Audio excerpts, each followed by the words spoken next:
Hello, welcome to week 10, final week of this class. It is June 5th, 2023, and I will proceed to share screen. Okay, so today's topic is, well, there's a bunch of them. Plus, we're going to do a summary of this class. Okay, so yeah, I'll get into it. So first is anthropomorphic slash furry art. Furry art's just the shorthand for saying that. Uh, so what is furry art? Is a depiction of anthropomorphic animals. The easiest example is Pluto and Goofy. So Goofy is an anthropomorphic dog. He's pretty much a human with dog characteristics, whereas Pluto is a biological or real dog. So only Goofy in this example would qualify as quote unquote furry art or anthro art for short.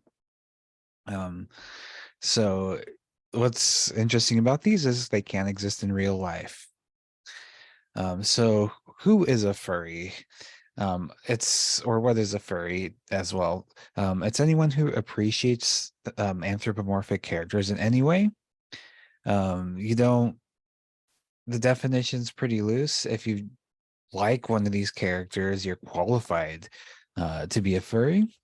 But of course, you are only one if you decide to self-identify as one. It's not required, obviously. For some people, it's a lifestyle. Other people, it's a hobby. Some people just find it enjoyable, and that's pretty much it. But yeah, it's just another form of creativity and expression.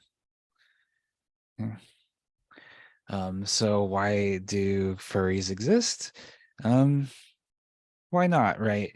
So, but also they're used metaphorically, in place of humans, like a fox is sly, so you might want to use a fox for a character, right? Anubis, god of the underworld, is a half man, half jackal. That's a very old anthropomorphic character, right? There's a combination. Um, I believe he's also the god of the dead. I don't remember exactly, but um, yeah, there's that mixture of humans and animals. Same thing with the Minotaur, right? So a lot of kids' cartoons use anthropomorphic animals for various reasons. One of them might be, for example, uh, humans get boring to draw over and over again. They're they can be funny, quirky, relatable. Since you're drawing a cartoon, you could kind of do whatever you want, right? Um, in the game Night in the Woods, which features a lot of simple anthropomorphic characters, the creator Scott Benson, or the artist of that game, says like, I don't like drawing humans. I think cats are cooler to draw, so there's all sorts of reasons why one might get into this, but yeah, I mean, the scope of this is unlimited basically. um just why you could do it if you want to, you don't have to, whatever, everything in between. So the concept of persona is a furry plus persona. um so it's an anthropomorphic representation of an individual. For me, I have two personas. One is an otter. That's me as a teacher, more playful, outgoing, mischievous. And that's the side of me that you see. And me as a hermit, because I'm very much introverted, I see myself more as a whale, below the surface, calm, loves to eat, which is things you don't really see about me. That's when I'm more reserved, right? And there's also OCs, which means original characters, which means not your own creation, but not necessarily representing you. It's just a character you created. Um, so people always think of furries as some sort of X-rated cult thing, but that's just what gets the most attention. That's certainly not the case for everyone. So yeah, it goes back to the lesson of um, making sure to consider all sorts of types of art, not just the most extreme examples. So like the videos of Morley Safer and Andy Rooney, they pointed out things that they just didn't like, but don't represent the majority of the opinion. Um, so yeah. So here's also a documentary about it as well. I'm not gonna watch it; it's too long, obviously.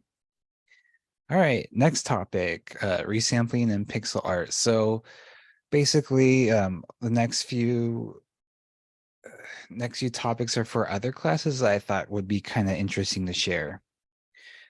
So for this assignment this lecture is tied to, it's about making a Discord um, emoji or emote. So what's interesting about making an image smaller is that when you go from a large amount of pixels to a small amount of pixels, some pixels are going to have to disappear somehow. They can't be represented, right? Unless you have an infinitely um, small pixel display, you're going to have to get rid of pixels. So here's, for example, the image that we have, and let's say we have to resize it down. Well, these are the many, many ways that it gets resized down depending on what formula you use. So nearest, for example, you can see this is pixelated. We'll talk about this more. Bilinear and bicubic, I'll also talk about this more. But these are other things that are rarely used and I'd never seen before. Ways to change a large amount of pixels into a small amount of pixels. So when you see things become smaller, again, there has to be some sort of mathematical formula in order to make that happen. So here's sort of a way of determining how these things work. So first is nearest neighbor. This is basically like it just eliminates the take a pixel, whatever its nearest neighbor is, it just deletes that more or less. So you can see with this example how it looks all weird. Jaggy is what's a word that's usually associated with it. Um, that happens because this is only really good for pixel art, where you want the pixels to be distinct. So you can see that it works pretty well on the perfectly vertical lines here. But when you get to like curves like here, it becomes a little weird and jaggy, right? So that's represented like this: nearest neighbor, just very distinct squares slash pixels. Bilinear resampling is a little smooth gradient between these. So this is sort of taking an average of two different pixels and smushing them together. That's all I'm going to say about it. It could be very technical. And bicubic resampling, which is the default of pretty much most programs, including Discord, really smooths things out and makes them into curves instead of just small transitions. So I don't know, depending on what you're doing, that will get you the best results. But most programs you use will use bicubic resampling. Um, so this is information if you ever want to make an emoji for Discord, which is something you can do for money if you're interested in doing that. So yeah, this is pixel art. These are 32 by 32 pixel art. So if you're gonna do an emoji for Discord, for example, you'll probably want to make them 32 by 32 so it turns out exactly how you want it, as opposed to that bilinear or bicubic or nearest neighbor downsize resampling. If this is confusing to you, don't worry about it. This is just general information. Um, and pixel art, it's pretty interesting because again, they're like really, really, really tiny images. So you could do it in Photoshop. This is how to do it, these directions. You can see that This is clearly not that many pixels. I think this is 32 by 32, but you can see it's the resolution of the rest of the screen's pretty large. There's also pixel art tools that you can use. Pixelorama is a free pixel tool that you can use in your browser. Aspirate is a tool that's mostly known for animation, but really good for pixel art as well. But it costs $20. And this is kind of interesting. Pixel art back in the day, where pretty much pixel art was the only kind of video game art that existed in a time where CRT, cathode ray tube TVs were common.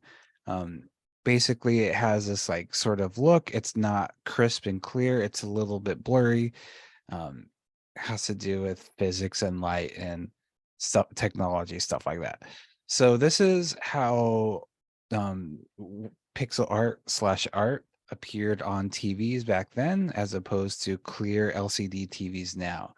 So you can see this sort of difference of this crispness as opposed to this sort of blurriness, um, the kind of effect it gives.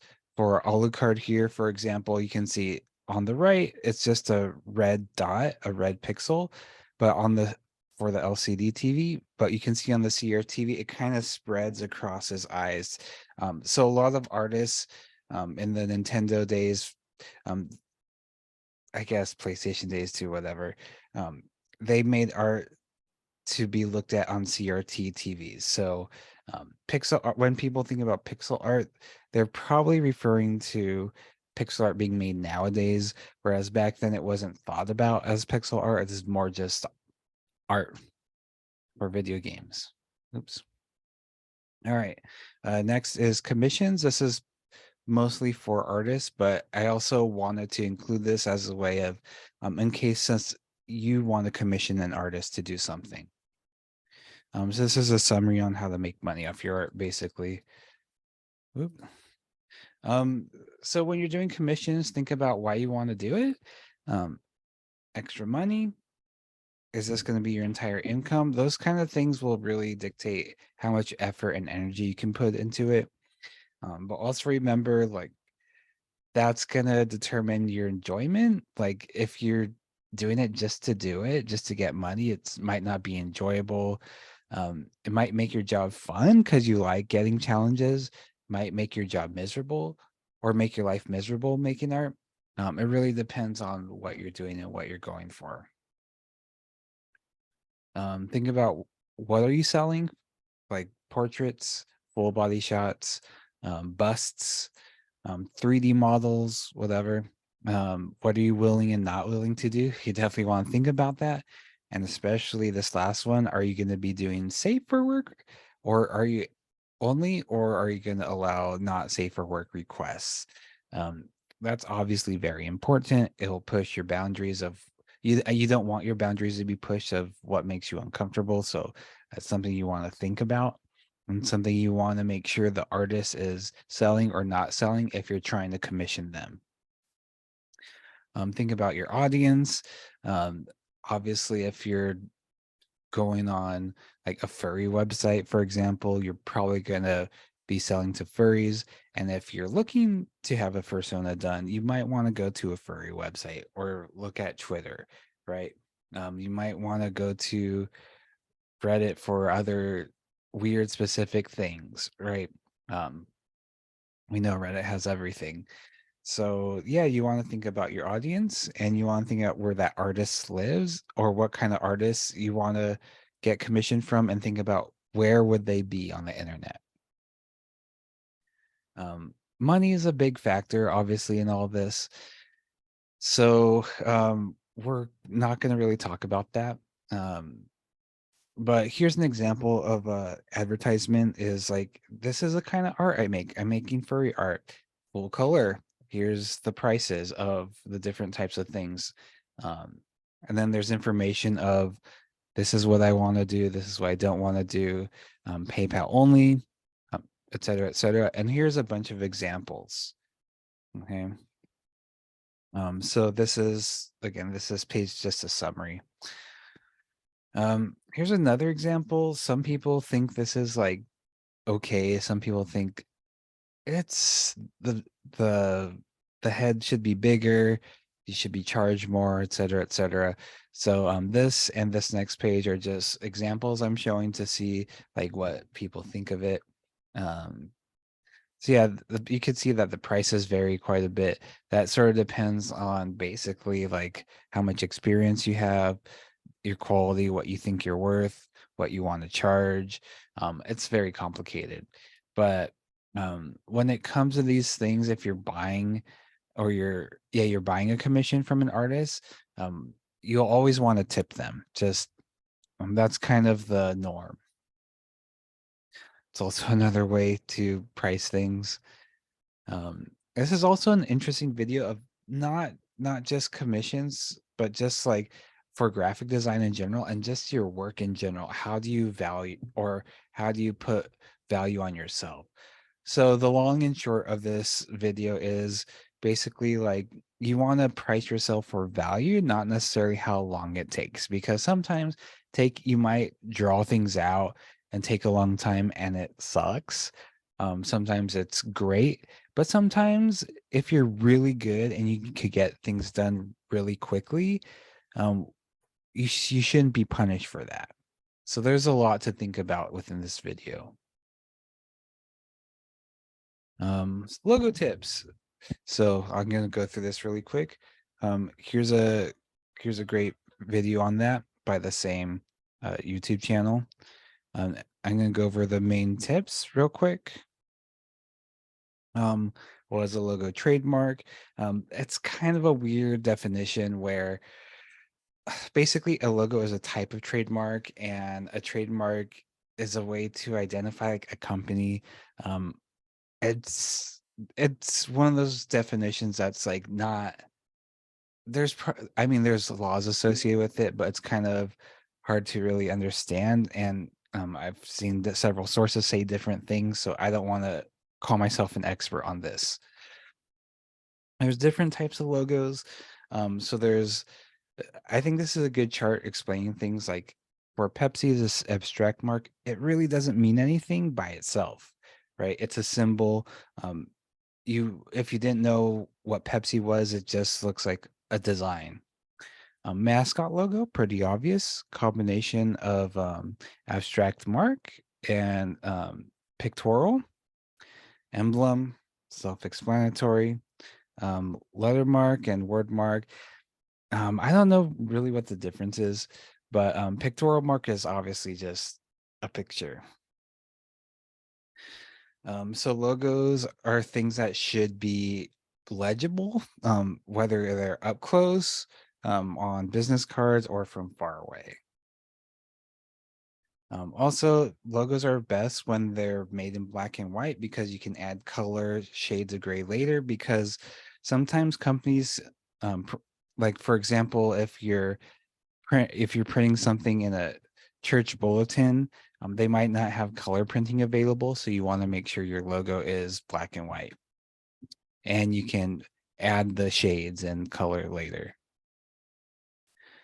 Think about line and form, what it means. Be precise. Design trends kind of suck. They're good for right now, but they might be obsolete later. Wholes greater than parts, basically like that this arrow in the FedEx, that makes this logo pretty brilliant. Think about or font choices. So for a lawyer, you probably won't want this cartoony font. Here's basically a rehash of what I just said. This is actually kind of a fun exercise if you're a nerd. Kerning. So basically, it's this game where you try to um, pick the right amount of space between letters. So for this, we'll just hit done, see how well I do. Oh, I didn't do that one, but I still got 100 out of 100. So next, and then you just see. So kerning is a space between these two letters. Or these two letters, you want them to be pretty equal. So Just do that. I didn't do so well on that one. Anyways, I don't know, it's a fun little game. So if you're doing a logo, just create a bunch at the same time. This is kind of a general art thing as well. Is when it comes to making art, you're gonna make a bunch of crap before you make anything good. You just have to work through that. Yeah, sometimes some of your early stuff can be really, really good, but most likely you have to refine over and over and over to get to a point where you'll be happy and it'll look good. Another thing that's one of my favorite things I learned from this lecture was that logos don't have to explain anything. Like these four logos, for example, like if you were an alien and you just saw these for the first time, you wouldn't know what product they're trying to sell, right? They're abstract, they don't mean anything. But as soon as we see them now, we think, oh, shoes or computers or whatever, you know. So when it comes to logos, look at them in your everyday life. Try to think about, okay, what does this mean to me? Can I understand what the logo is trying to sell me right away, or do I have um, to make the effort to think about what is being sold? You know, um, symbols and meanings, things mean different things to different people. Slight change can make something memorable. Blah blah blah. When you try to make things clever, they can fall apart. Um, Place your logo everywhere. This is a really cool tip because it's like just use like start a Redbubble account or whatever and just like see where your logo looks like on different products, right? Because that really shows how versatile something can be. You could also change the way the letters and the imagery interacts with each other, and that's called a lockup. Style guide is this is something pretty interesting when you're looking at the logo, like at a restaurant. Notice what colors they're using, notice what fonts they're using, notice what's not there, right? And so that's sort of determined by a style guide, which is how a designer tells a company, here's how to be consistent so you're recognizable. McDonald's uses red and yellow, right? You won't see blue anywhere. So that's kind of the general thing of a style guide. Here's what to do, and that's it. Um, all right, so yeah, I was able to blast through that pretty quickly. Um, but yeah, now it's just a summary of this class, more or less. So, introduction. So, anyone can look at art, but it takes effort to critically engage with that. So, yeah, everyone already knows how to talk about art. We have visual literacy. We know how to read memes. We know how to read symbols, right? Same thing applies to art. You can look at a meme and understand it. Same thing with art. You can use tools of what you know and what you learn in order to look at it deeper. Your reading of art affected by who you are and what you've experienced in your life. So yeah, remember that your subject position is important. Your life is different than everyone else's, and that ultimately determines how you're going to see art. We don't have a single easy definition of what art is. That's kind of obvious. And consider many viewpoints of what art can be, not just your own or what you've been taught, including this class. So yeah, even though I've been teaching you how to expand your knowledge and tools around art, that doesn't mean I've taught you everything. There's going to be a lot more experiences throughout your life that will sort of help you look at art in a different, more critical way, because I'm only one instructor, right? I can't tell you everything. Um, Continued. So pretty much every lesson is 2 slides. So blanket statements and judgments are unhelpful. Remember that it's irresponsible to consider everything within a genre, for example, bad because you don't like one of them or you don't like them in general. There might be something out there that you do like. The example I gave is I'm unfamiliar with country. However, I'm sure there's lots of great stuff out there that I would like. Um, Johnny Cash is the obvious example. Tennessee Flat Top Box. Oof, love that song. Um, Consider many works of the category, not just extreme examples. Again, what those two videos shared were basically the most interesting, attention grabbing examples, but those aren't always representative of what the majority of quote unquote modern art is, right? Those are just the ones that stick out the most, that get the most clicks, the money, the views, et cetera, et cetera. Be open to new ideas, even if you don't agree with them. It's important to learn other people's point of views when it comes to art. Um, like just because someone's doing something that looks ugly, that doesn't mean their art is stupid or bad. It just might mean you don't understand it. That's certainly true. For me, there's a lot of art that I don't like, but I respect it because it's like it's not for me, but I can get behind these sort of ideas um that really make sense to me, even if they don't, if I can't necessarily identify with them, right? So you'll only get of art out of art what you put into it. Um, I'm going to go over that on the penultimate slide. Next, the next week was categorizing art. Categories are important because otherwise we couldn't keep track of things with our limited capacity of memory. So it's a way to slot things in to our mind that makes things easier to remember. We mentally put it into little folders, and we're able to extract them easier like that. Otherwise, everything would be very disorganized and be harder to recall. Um, but remember, not every category is easy to um it's not easy to define. Artist, title, year, dimensions, those are more static. Those are more based on observable, objective things. But genre, for example, movement, purpose, those are things that are created by humans and can have different interpretations. So not every category can hold water perfectly. Um, so yeah, for this class, we only went over visual arts, not performing or literary arts. Um, so some categories: title, artist, medium, year, dimension, as in 2D, 3D, or 4D, collection, exhibition. Those are the ones that are more objective. And genre, movement, style, and purpose, those are the ones that are not so exact. Okay.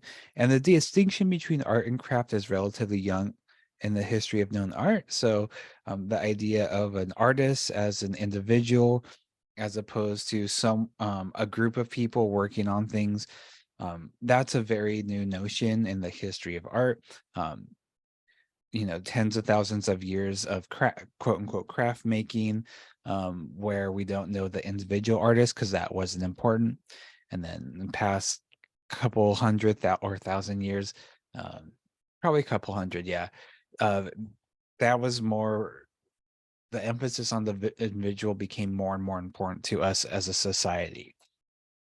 Um, and also, don't forget the fact that craft is often looked down upon in comparison to art. However, more and more art historians are trying to make, like, not separate those two as much, to sort of see quote unquote craft as fine art and not trying to make them lower on the rung of importance.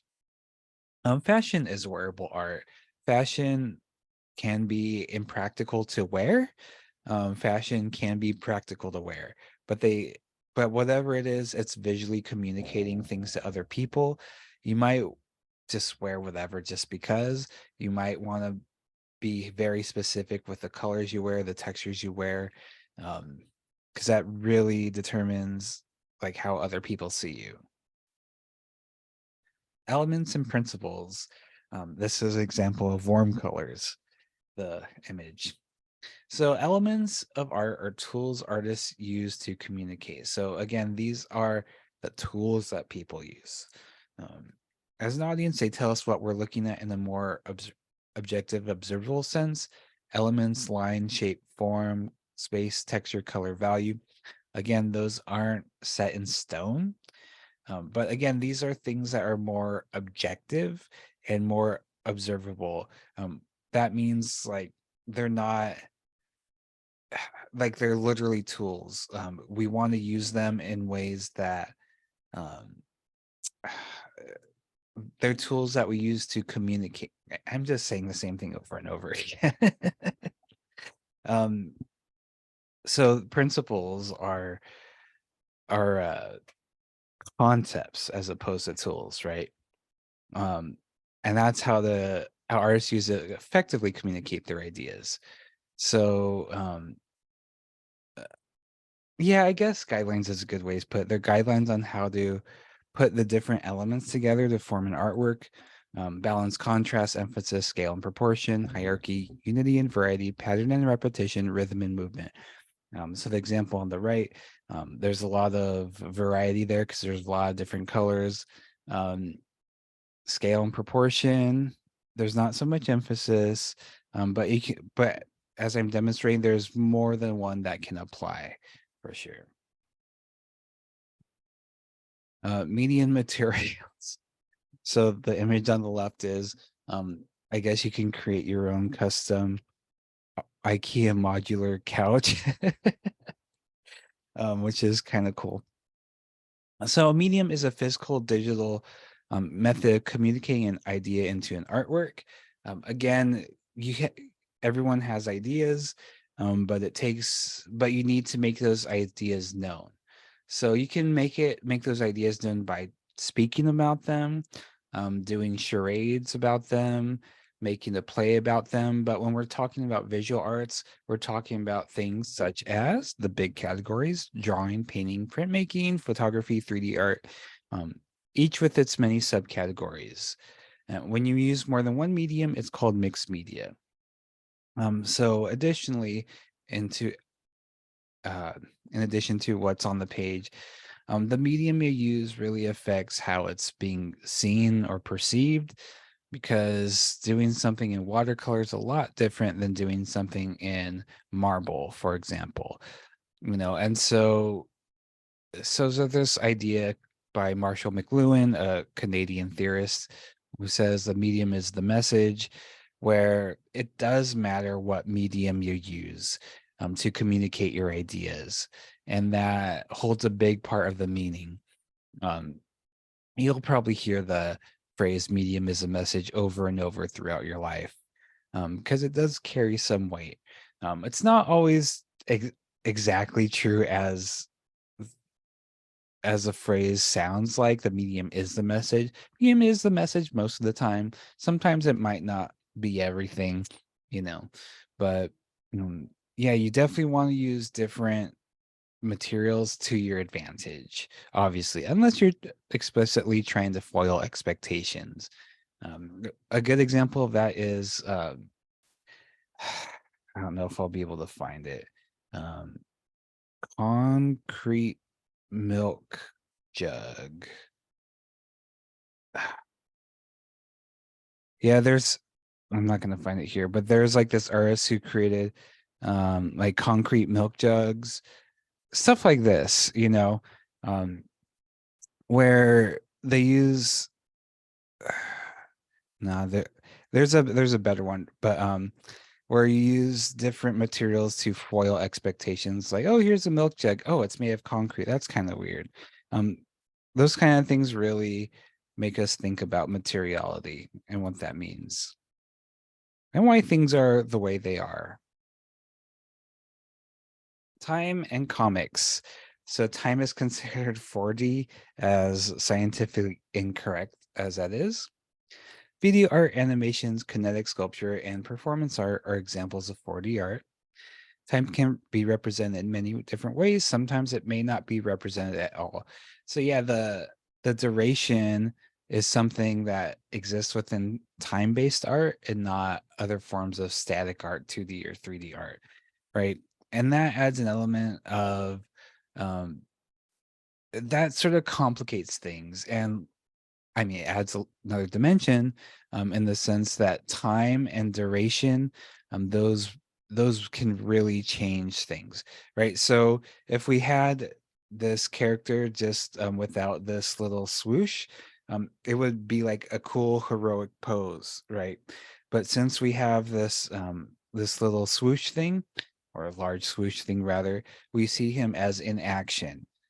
So putting that element of time or indicating time within the work, whether that's like here in a still image where it's suggested, or in the video, for example, or animation where it's real, that really changes the meaning of it, because you have to consider like pretty much every moment in it, what it means, how things are changing.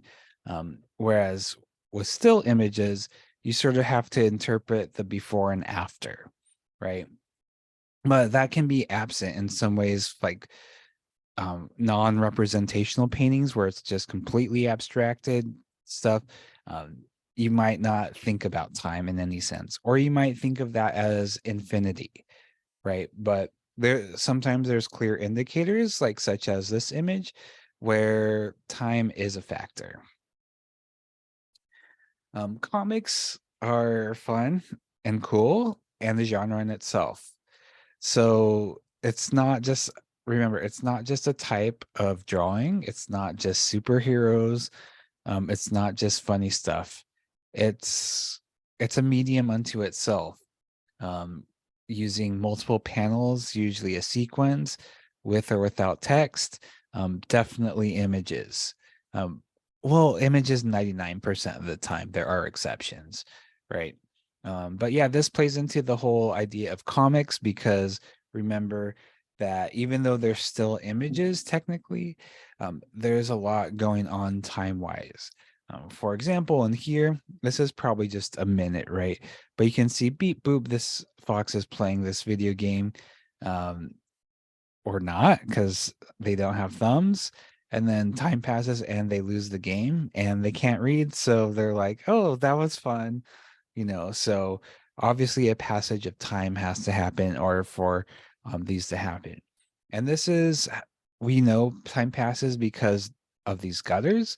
They show like, this is this tells us, okay, this is a comic. There's panels, which are basically windows into this world, um, that separate these things. This tells us to read things within a sequence.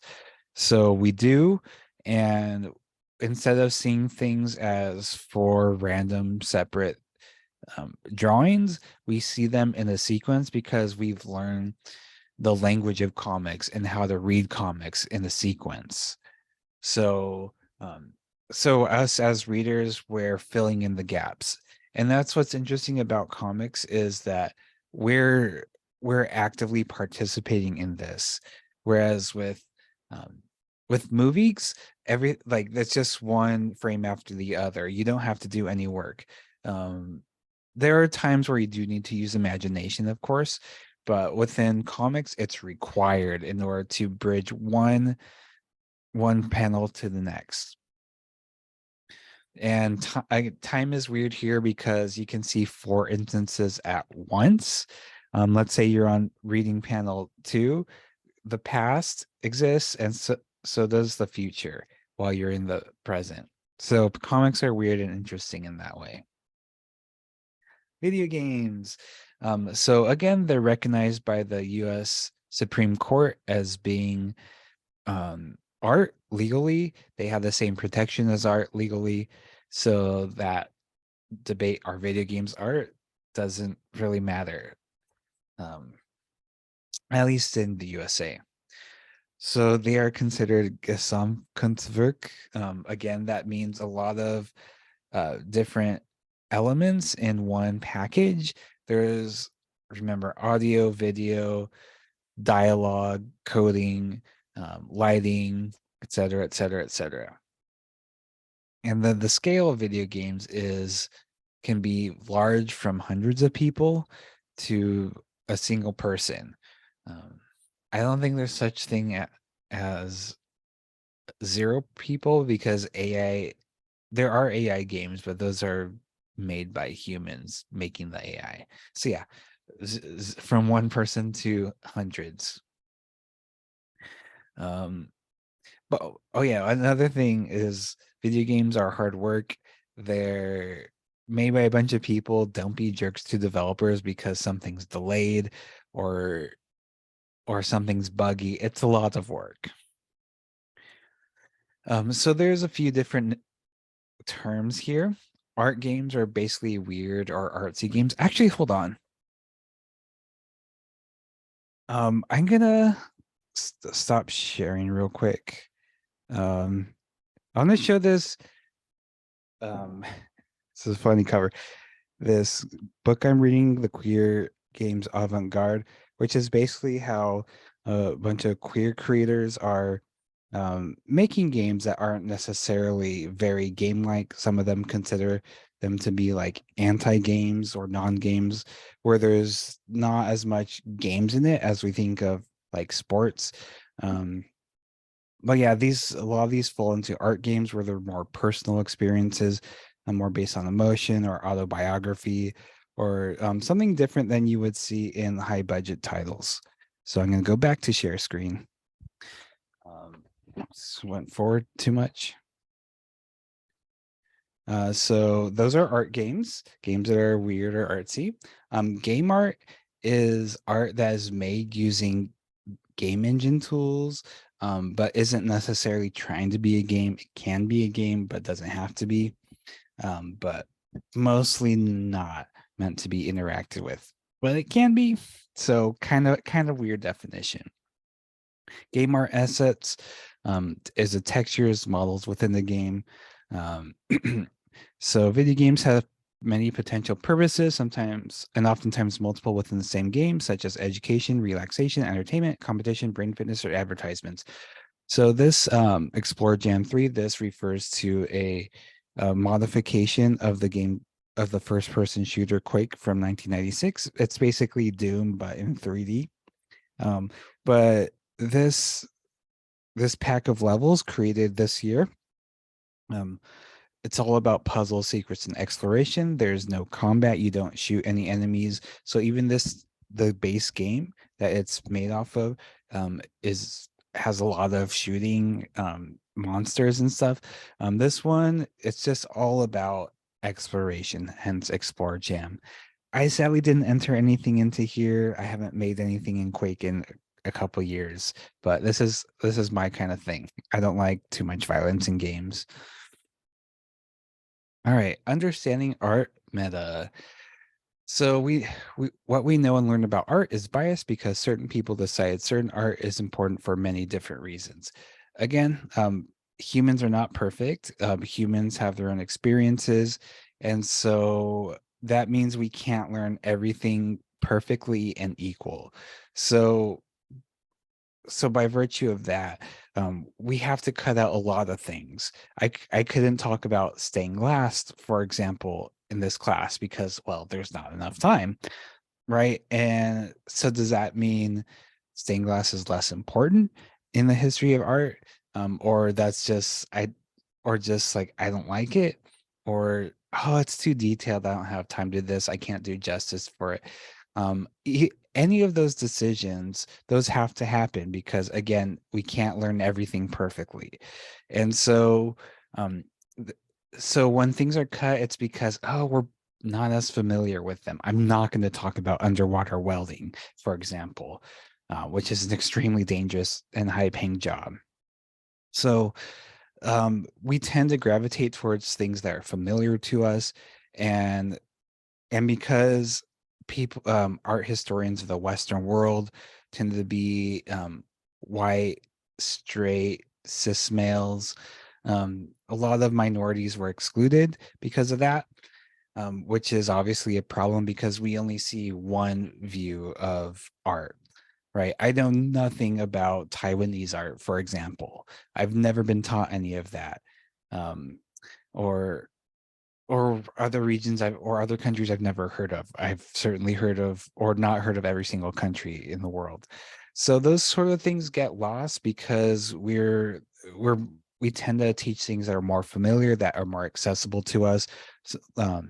Sometimes like there's things that might be cool that might tie into what we're learning, but we don't understand that language or that language is lost. So we don't favor those kind of things because again, they're unfamiliar. Um, and and and the reason those get lost and minorities are not present is because the history that does last comes from people who have power, right? So there's I would say probably billions of stories that haven't gotten told that could be important because the people were illiterate and they couldn't write things down, right? Those tend to be poor people, whereas a long time ago when writing was more or less new. Those are educated people. People had money. Their stories got written down. But again, people who didn't have access to that sort of thing, their stories got lost. So that again extends to art pretty well. So I'm biased. You're biased again. Um, I like certain things. I think some things are really boring, and I don't want to talk about them. Um, I'm not saying this is boring, but symbolism and metaphors, like I'm not very good with those whatsoever. So I don't teach that unit. I teach video games instead because that's more interesting. I read a lot about video games every day. Um, so so it's very, very um biased. Art versus artist. To clarify again, this artist isn't a jerk. I just need an image for this slide. So sometimes artists are jerks. Can you can you forgive them? Can you watch their things, um, their videos or movies? Can you look at their artwork again? Are you going to buy their music? Are you going to listen to them on Spotify? Um, you always want to think about how what they did affects their work. Again, a good example was Woody Allen, who had a relationship with a 17-year-old when he was like 40. Picasso was like also 40 and he married a 14-year-old, you know. And so when you look at Woody Allen's work or Picasso's works after you know those facts, like and how they depict women, that can change things for you, right? But if the movie was about like giant monsters, if Woody Allen did that, then you might be able to watch that without feeling guilty or feeling weird. Um, it's definitely not imperative or necessary for you to really have that connection. If you want to separate the art from the artist, that's your choice. Um, it's impossible to enforce perfectly. I have no interest in enforcing that whatsoever, but it's up to you to self-enforce what those people did and what that means to the artwork you're supporting.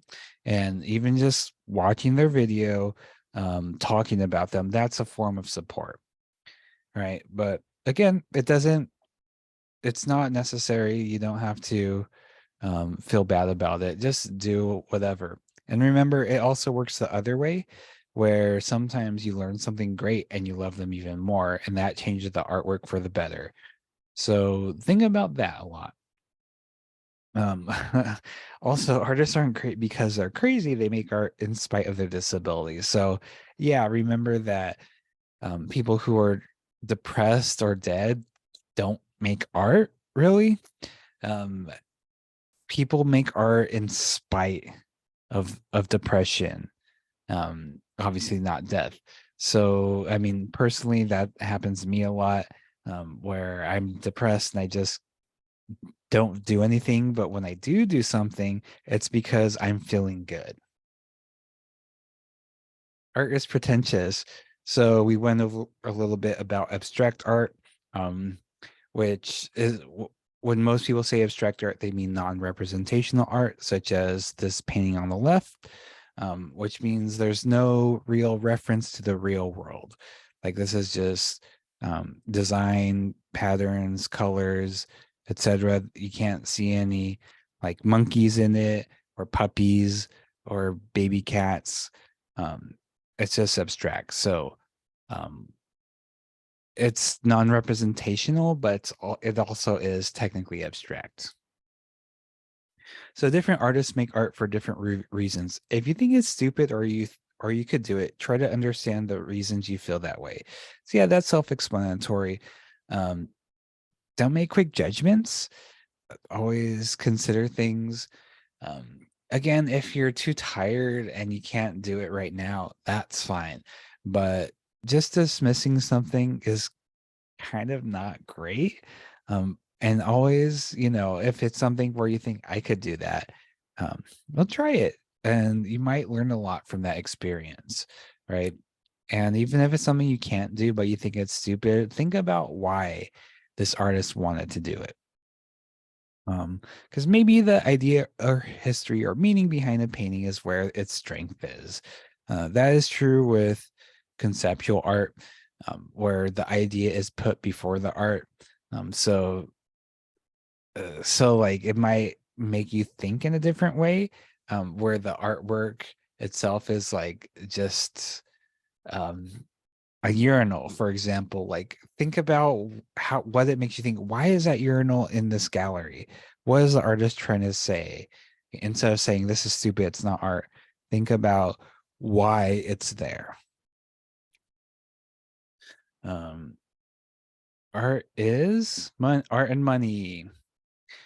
So on the left is Helen Frankenthaler, one of my favorite artists. I love her so much.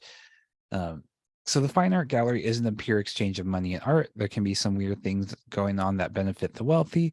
So it's not always that way, but in the Adam Ruins Everything video, he talks a lot about how there's money laundering, how the monetary value goes up based on reputation, and that reputation is decided by artists, curators, art historians, who may or may not have good reasons behind it. It may be nepotism. It may be because their artwork is amazing and powerful and it's changed people's lives. There's a lot of different reasons why art becomes famous and worth a lot of money. Um, but in most cases, it does benefit the wealthy. Remember, I mentioned that most artists who are in the art market can't afford their own artwork. They can't afford to spend $24,000 on their own painting, right? So, who are they making this for? Obviously, wealthy people. And remember, wealthy people, well, and everyone who buy these can use them as tax write offs. So there's a lot of weird stuff going in the fine art gallery market that's not as nice as it might seem. But I'm sure there's some benefits, but I avoid that at all costs personally. Um, and the last point of this slide: does the prestige or monetary value of a piece affect how much you like or dislike something? Again, think of this painting. If it sold for $100,000, how would it be different than if you saw it in a hotel lobby, right? Um, and the way money and fame changes perceptions can really make people upset or make people happy. Like why is this in a hotel lobby? It should be worth 100 million bucks. You know, so it's kind of funny what money does to perception. AI in art. So AI art refers to prompting a program to create images based on algorithms from a database. And most of this art is not legally taken, or it is technically legally taken, but without consent. Again, what happens is a for-profit or a nonprofit company scrapes all these images and it's perfectly legal for quote unquote research, but for-profit companies buy rights to use this database and they can make money off of it. So AI is a problem in that sense, that the the legal rights issues of copyright, it's really sketchy and not great. Fortunately, there are places where it is ethical, such as in the music industry, where um, they have so much money to sue the pants off anyone that there is no choice but for AI art, AI music to be ethical. And Adobe uses their own stock photo site, so they are using their own in-house imagery to create AI. A cool thing about this is it can lead to interesting discoveries and inspiration. So this, again, this is a fake metal album cover. This band isn't real account. This is called like transphobe extinction or whatever, which is pretty great. Trans rights, of course. Um, AR and art. So obviously this is not AI art on the right. It's it's something a kid did, or someone on Twitter posted, "Oh, I was looking through my old stuff and this is what I saw." Um, so this AI art can replace real artists and devalue their work in humanity. Remember, this is something that businessmen are more prone to do than just regular human beings. I called businessmen not regular human beings, but you know what I mean. Everyday people. So yeah, sometimes um, these technological shortcuts can lead to replacing artists. Um, and that sucks. And that's a problem, right? Because art is something that artists always thought we're safe. We're never going to get replaced, but it's happening now, unfortunately. This is a latest in a long line of technology that can upset what we're used to. Again, just like um, photography disrupted painting, for example, digital photography disrupted film photography, made things accessible, made things easier, kind of made things simpler in a way. Um, People, that means like some people are going to get displaced, but you kind of have to move on. Um, unless that's your niche and you're going for that kind of thing. So there is definitely film photographers out there still doing it. Um, I'd be doing film photography if there was color easily available, but it's not. So I'm like, you know what? I'm gonna move to digital because I don't have the means to do this older thing now. You know, I think film's great, but it's just too impractical for what I need to do with it. So that's the same thing with AI. Um, the but the difference is like, well, it's the people who are wielding this power, again, the tech bros who are more interested in shortcuts and um, what is it called? In cutting corners rather than like improving necessarily, because we get lower quality images. They're quicker, but lower quality because they have to be worked on because AI doesn't know how to do fingers for shit.